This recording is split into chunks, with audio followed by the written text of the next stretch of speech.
Kobbie Mainoo is still in the very beginning of his career, so for him this stage is probably the most important one. He wants to establish himself and prove that he deserves to be considered a main figure at a top-level football club. And he also wants to establish himself as an England international. Anyone in his position would think that after the start he had with United and after the very positive Euro he had with England, that he deserves to be given the chance to establish himself.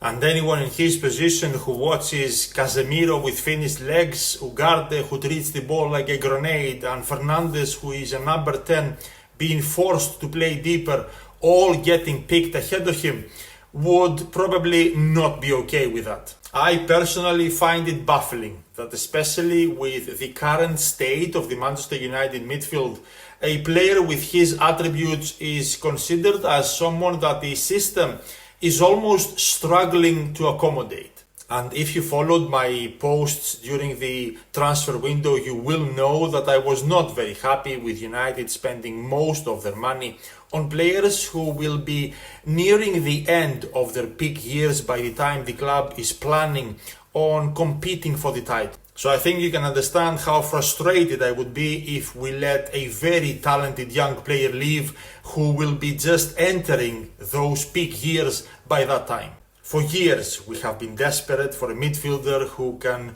receive the ball in deeper areas and move it forward. A midfielder who can slow the game down when needed and help to control the tempo. The Manchester United Academy keeps producing good attackers and good defenders, but the last player with a similar profile that came out of our academy was probably Paul Pogba. And the problem is not just that you risk losing a truly fantastic homegrown young talent. It is also that the message this gives to all the other young upcoming players in our academy is the exact opposite of what it should be. It is the exact opposite of what this club stands for and what it has represented throughout its entire history.